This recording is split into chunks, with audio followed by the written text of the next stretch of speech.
The ChatGPT hyphen is getting a lot of stick at the moment. The M dash is not even on a keyboard, so why is it all over ChatGPT?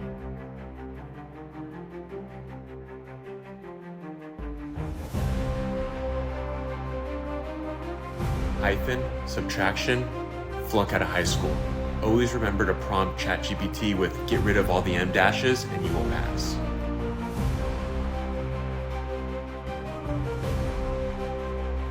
It's a longer hyphen. I don't know if you've noticed it.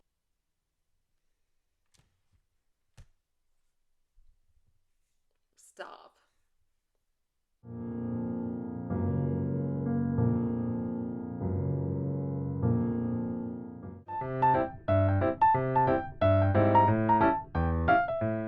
So, I don't know if you've heard the news, but recently the internet has decided that the M dash, the punctuation mark beloved by writers the world over, is actually a foolproof indication that a writer has used ChatGPT to generate their writing. I first heard about this declaration a few weeks ago, and my brain short-circuited for a minute because what? So I dropped all my other video plans to investigate. There have been news stories popping up on the AI versus M dash controversy for a few months now, but I couldn't find a single origin story for it. Instead, it seems like a few different things happened in succession in a relatively short time frame that coalesced into this myth.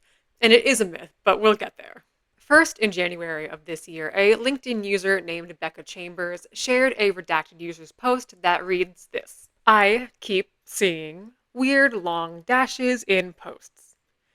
Who else is seeing them more often? Yes, this is the work of ChatGPT. But that's not my issue. People are throwing things online without critically checking anything. If you're leaving in these dashes, pause and check.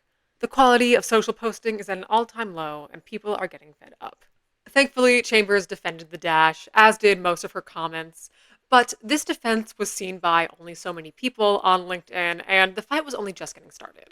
About a month later, on the platform currently known as X, a user called Lindyman said this: a shortcut for detecting if something is written with AI is they all use this symbol, the M dash, throughout the writing. It's relatively rare when a human uses it, maybe once or twice, if that. But AI chats love using it. No clue why. Now, this tweet got over 4 million views, 11,000 likes, 2,500 retweets, and nearly 900 comments. And in my estimation, this post was the real catalyst for the AI M dash situation. Finally, in March of this year, the fast fashion brand Pretty Little Thing had a rebrand, and they posted an announcement post on their Instagram page. I can't find the original post anymore. I'm not sure if they took it down or somehow I'm just missing it. But the Gen Z-focused podcast called LuxGen talked about this post in a reel that went viral. One of the hosts pointed out that Pretty Little Thing used the, and I quote, ChatGPT hyphen in their announcement post, and both the hosts, as well as the original comments, claimed this as proof that the brand used ChatGPT to generate their announcement. The ChatGPT hyphen is getting a lot of stick at the moment. Why? Okay. Pretty Little Thing recently had a rebrand. The top most liked comment was someone being like, I can't believe they let ChatGPT hyphen in. It's a longer hyphen. I don't know if you've noticed it. Advice that we've been given, and Yeah. everyone should take it. Person, ChatGPT, person. You put it in, you use ChatGPT, and then you put it in your own words. Yeah, so basically, Yeah. public service announcement, take out Check the it. hyphen. And just like that, the M dash as AI myth was born. So hearing this news was shocking to me for a few reasons.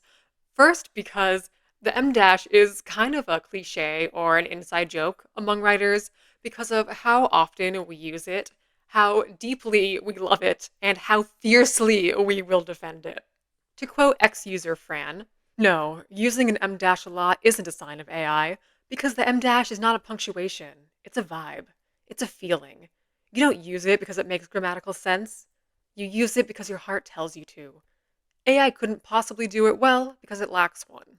Now, to be clear, and just a tiny bit pedantic, the M dash is not just a vibe, it is a punctuation mark with its own grammatical rules that I will lay out in just a moment. But Fran is right that inserting an M dash is not a decision most writers take lightly. We reserve them for the perfect moment that will make the most impact. We really do put our hearts into them. But what's more beguiling about this situation is that writers have been using em dashes for, centuries. Just looking through my own library, I can find them in none other than Shakespeare, John Milton, Virginia Woolf, and, of course, the poetry of Emily Dickinson, the most prolific user of the ChatGPT hyphen. How silly of us to think these geniuses were humans with brains. They were AI this whole time. I don't want to live on this planet anymore. So let's back up a bit. Just to make sure we're all on the same page, let's have a quick grammar lesson on hyphens and dashes. English grammar has three kinds of dashes: the hyphen, the n dash, and the m dash. The hyphen is the easiest and shortest dash, and it's the only one that has a designated key on your keyboard. Hyphens are used to, you guessed it, hyphenate or join words together to make compound words or names. For example, long-term, full-time, editor-in-chief, mother-in-law, Newton-John, Day-Lewis. One step up from the hyphen is the n dash, and it's so called because it's about the width of the letter n on a standard typewriter. However, it is spelled en hyphen dash as opposed to the letter n hyphen dash, just to get technical about it. The n dash is the proverbial red-headed stepchild of the dashes because it is the least commonly used, and visually it can be hard to distinguish between an n dash and a hyphen because it's only slightly longer. But it has several uses. It can represent a range of numbers, time, or dates. For example, 2000 to 2005, 10 a.m. to 10 p.m., chapters 1 to 4. It can connect locations as on a train line or a flight schedule, for example, New York to Boston, London to Paris to Rome. And in these cases, the n dash takes the place of the word either to or through. Finally, it can connect compound words. This one can get a bit confusing, but what I mean by that is if you want to join two words together, but one of them is already a compound word, you'd use an n dash, not a hyphen. For example, Pulitzer Prize winning, Pulitzer Prize is the compound, private school educated, private school. Post-Clinton administration era, Clinton administration would be the compound. Think of the n dash as a stronger hyphen. It's longer so it can carry the heavier weight of a compound word or a range of dates, times, and locations. At last, the reason we've gathered here today, the m dash, which, as you probably guessed, is the width of a letter M, though it is spelled em. M dashes are more of a stylistic tool than hyphens or n dashes. Although there are right and wrong ways to use them, choosing to do so is based more on a writer's personal sensibilities rather than grammatical necessity. And that's what that ex-user just a moment ago was referring to. M dashes can be used in place of commas or parentheses to offset a list. For example, the woman planted many flowers, roses, lilies, carnations, tulips, in her garden. They can replace a colon or a semicolon to link clauses and add dramatic effect. Mary would always remember the day the first rose bloomed. Her hard work was not wasted. They can facilitate an interruption to the sentence's main thought. Mary had considered planting peonies, her favorite flower, but didn't have enough space. Essentially, because M dashes are the longest dashes and they require a pause when reading, they emphasize the text that's either between or after them.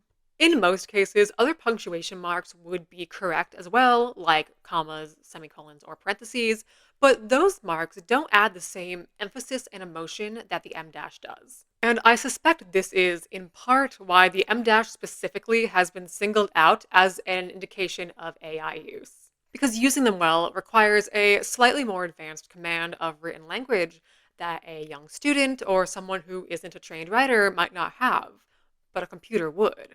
That's an M dash in my script, by the way. Notice the emphasis. Quick sidebar, I mentioned that only the hyphen has a designated key on your keyboard, but that does not mean you can't type an N or an M dash. But annoyingly and confusingly, how you actually do that depends on both your operating system and the specific program that you're typing in. Here are a few of the most common options. To get an N dash on Windows, type Alt plus 0510.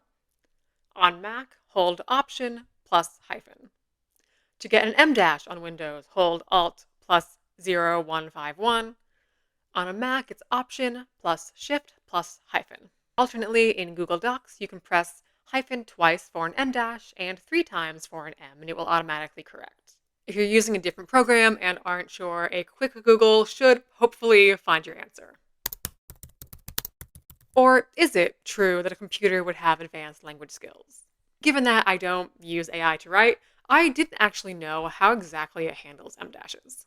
So I did a little experiment and asked 3 popular AI models, ChatGPT, Gemini, and Claude, to generate a short essay following the same prompt. Generate an essay of approximately 500 words about the theme of hospitality in Homer's Odyssey. This is for a 10th grade English class.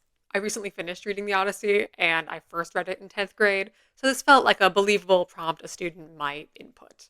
At least I hope it is. I started with ChatGPT, and in 500 or so words, it used 2 M dashes. Hospitality was more than just a nice gesture in ancient Greece. It was a deeply respected tradition and a moral code. That, I think, is a perfectly fine use. The dash adds additional emphasis for more than. I wouldn't look twice at this as anything being wrong. In Greek culture, the gods, especially Zeus, the protector of guests, were believed to punish those who mistreated strangers. Again, perfectly good use of the dash. It offsets and emphasizes the specific god in question. Both uses are totally appropriate for the context and the meaning, and neither of them are particularly complicated either. While I'm not sure if the average student would use these dashes, I wouldn't be surprised if the slightly more advanced students did, especially if they're avid readers. Next, I prompted Google Gemini, and to my surprise, it generated 0 M dashes. However, the language Gemini generated was, in my opinion, way beyond a 10th grade level. Here's a short selection just to give you a taste of what I mean. The arrogant suitors, feasting on Telemachus's provisions and disrespecting his home while vying for Penelope's hand, represent a blatant disregard for the fundamental principles of hospitality. They consume his food and wine, treat his servants with disdain, and overstay their welcome with audacious entitlement. The suitors' impious behavior establishes them as antagonists and foreshadows their inevitable and brutal punishment. I might have been an A+ student in 10th grade many moons ago, but even I was not using words like provisions, audacious, or impious, and certainly not in the same paragraph.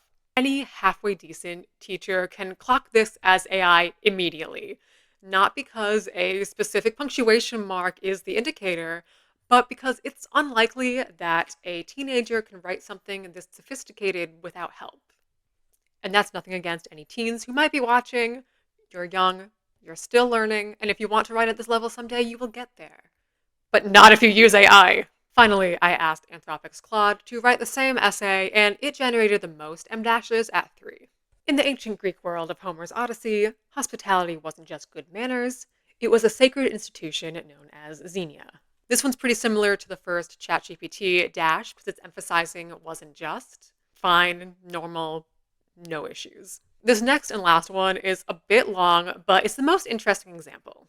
King Alcinous and Queen Arete welcome the shipwrecked Odysseus, provide him with new clothes, feast him, entertain him with games and songs, and ultimately furnish him with gifts and safe passage home, fulfilling every obligation of proper hospitality.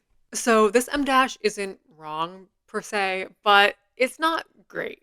Personally, I would have written a comma in place of the dash because I don't think the final clause warrants the dramatic emphasis the dash provides, and a comma would just be smoother.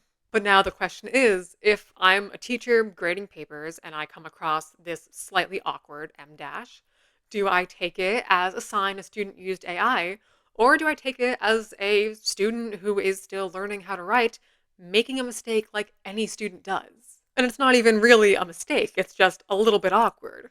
Looking at this sentence alone, I have no way of knowing what the truth is. So you have some writing in front of you that you suspect might be AI generated. There is nothing in the text itself, like ChatGPT admitting it's AI, that's a clear giveaway. So what do? You use an AI detector, which, mind you, is also AI. Surely AI is able to recognize itself, right? I wouldn't be so sure about that. So I ran 2 more experiments to test these AI detectors. I took the essay that Gemini generated, the one that was the most egregiously AI, and plugged it into 3 free AI detectors: 0GPT, CopyLeaks, and Phrasely. I chose these three specifically because when I Googled free AI detectors, I stumbled upon a page from the University of North Carolina recommending its professors use either ZeroGPT or CopyLeaks to scan their students' work.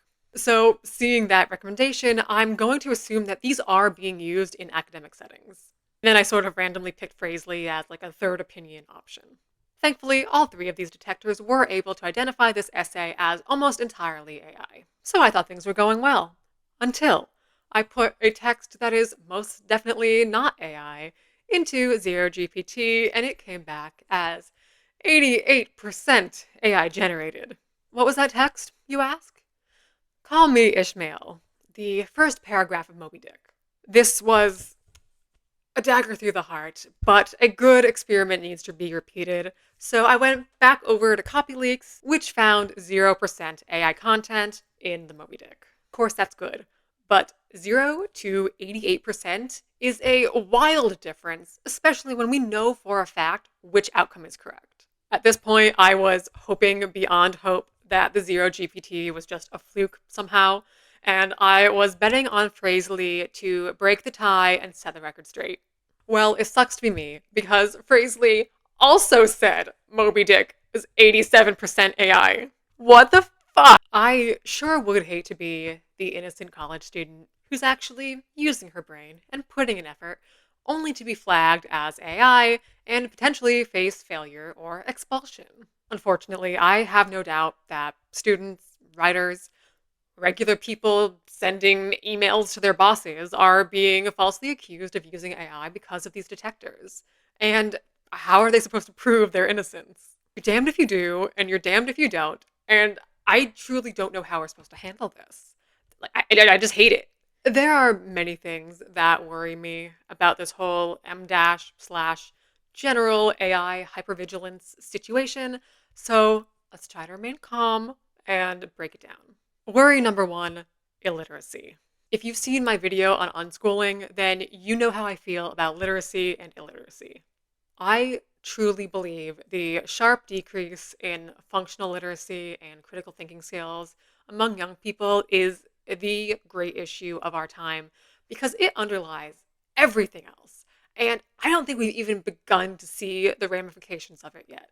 Frankly, it is shocking to see how many people cannot recognize common punctuation and assume it must be computer generated. Now, I understand that I and others in the literature, creative writing, academic, intellectual space are not representative of the general population. I'm not expecting any random person on the street to understand the differences between the N dash and the M dash, or to even know that the dashes have different names. That's okay, but to never have even seen a dash at all, it's hard to believe. I almost feel like you'd have to actively avoid ever seeing a dash because they're all over the place. This is not some highly advanced esoteric symbol. As I mentioned earlier, if you ever had to read Romeo and Juliet in high school, you have seen a dash. The only thing I can conclude from the people who are mystified by the M dash is that they don't spend much time engaging with written language. Because the dash, much like, say, a colon or a semicolon, is not punctuation you use in speech. When we talk to each other or listen to dialogue, we can hear a period or a comma at the end of a sentence or connecting two parts of a sentence, like you just heard. Although we might interrupt ourselves or add emphasis when we're talking, we don't typically associate that with a specific punctuation mark. And that's just the different natures of reading and writing versus speaking. So with that in mind, it actually does make sense that a dash might appear foreign to someone if they primarily engage with auditory language. If they encounter words primarily on TikTok, YouTube, television, in movies and podcasts. Consuming language and reading language are not one and the same. Worry number two, misunderstanding AI. Even if someone has truly never seen an M dash before, their conclusion that it must be AI generated just doesn't make sense, and it betrays a fundamental misunderstanding of how AI works. In my personal opinion, which I'm sure the tech bros will come after me for, artificial intelligence is at least partially a misnomer. AI is just not truly intelligent in the same way humans are intelligent. It does not think. It only appears to be thinking. Instead, according to an article from the BBC, which will be linked below with the rest of my sources, AI programs can process large amounts of data, identify patterns, and follow detailed instructions about what to do with that information. Generative AI is used to create new content which can feel like it has been made by a human. This article, however, only glosses over where exactly these machine programs get the data they're processing. In short, they get it from us. Here's a rather illuminating but distressing quote from the Scientific American. These machine learning models are capable of pumping out only images and text because they've been trained on mountains of real people's creative work, much of it copyrighted. In 2023, for instance, The Atlantic reported finding that Meta trained its large language model in part on a dataset called Books 3, which contained more than 170,000 pirated and copyrighted books. And training datasets for these models include more than books.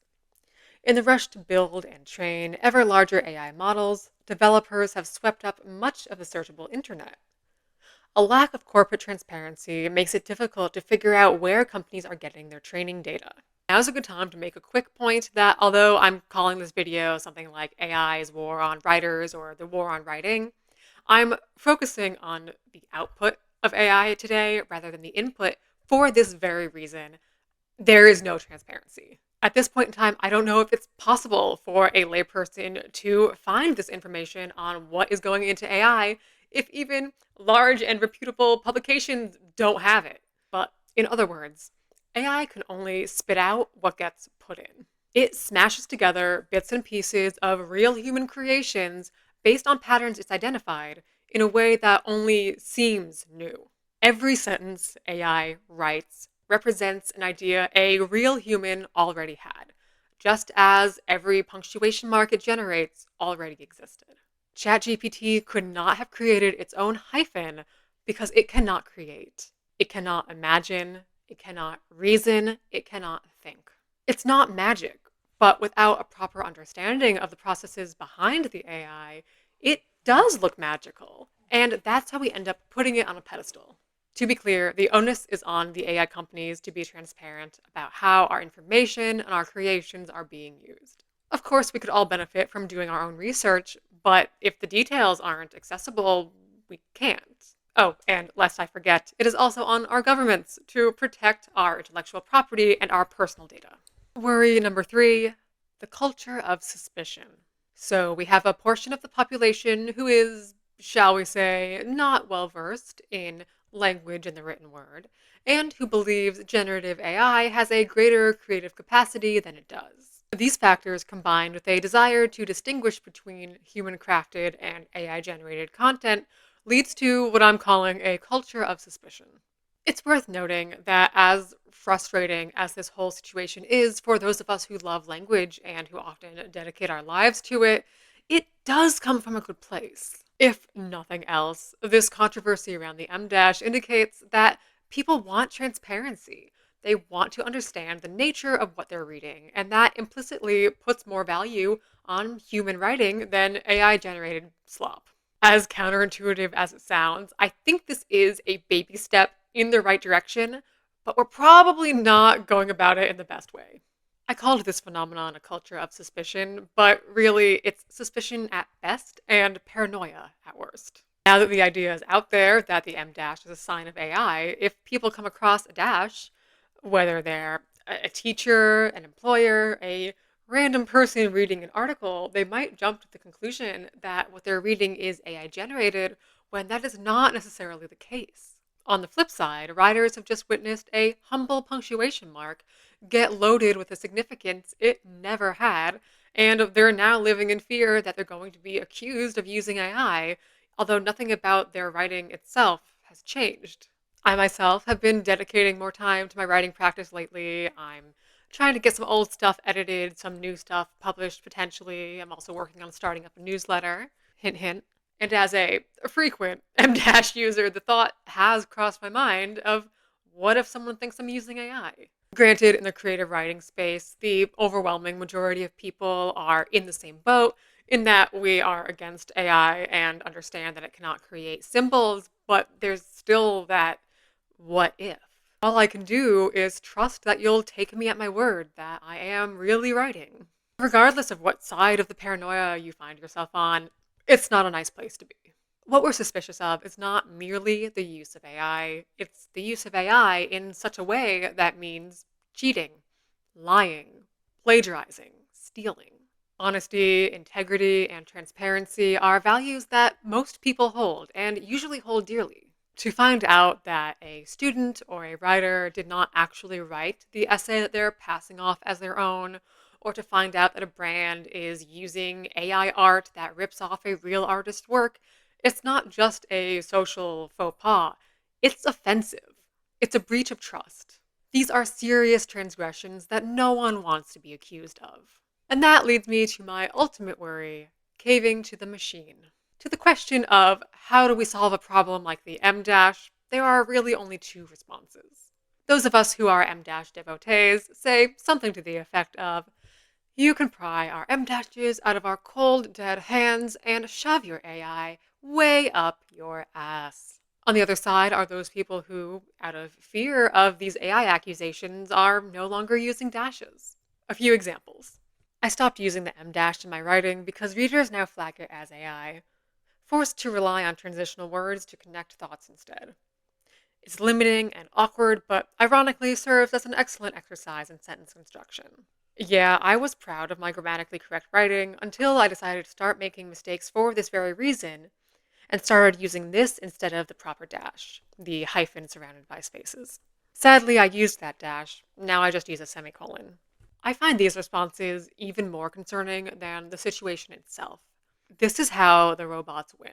To intentionally insert mistakes into your writing in order to prove your humanity is wild. I don't even have anything sophisticated to say about that. It's just a crazy statement. But AI can also make mistakes, so it doesn't even matter. I want to focus on this last tweet, though, from an ex-user called Fox, who is not the only person I saw saying something like this, just the most recent. First off, semicolons and dashes are not always interchangeable because they accomplish slightly different things, so this isn't really a solution, or at least not every time. But more importantly, it's a slippery slope. If we all stop using dashes in order to avoid being mistaken for AI, then the AI will no longer use dashes because we stop using them and it feeds on our writing. So the dash dies. Then the semicolon starts looking a little suspicious because humans are simplifying their writing and they're looking unfamiliar. And then it is the new indicator of AI. So we stop using that. Repeat with hyphens, repeat with commas. If we follow this slippery slope to its extreme end, there will be no language left. Humans stop writing entirely. The humans become the robots, living at the mercy of the machine.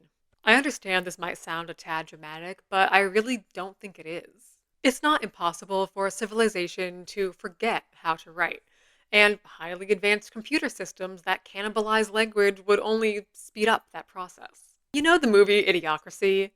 Yeah, we're headed straight there. And it only took 5 years instead of 500. The Bronto's got what plants crave. It's got electrolytes. Again, I completely understand the desire not to be accused of something you did not do. Of course. But this is just throwing up our hands, giving up whatever power we do have, and surrendering. And as we saw with the AI detector experiments a few minutes ago, it doesn't matter what you do.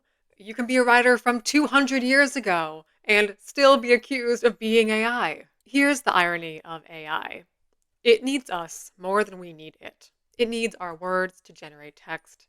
It needs our art to generate images.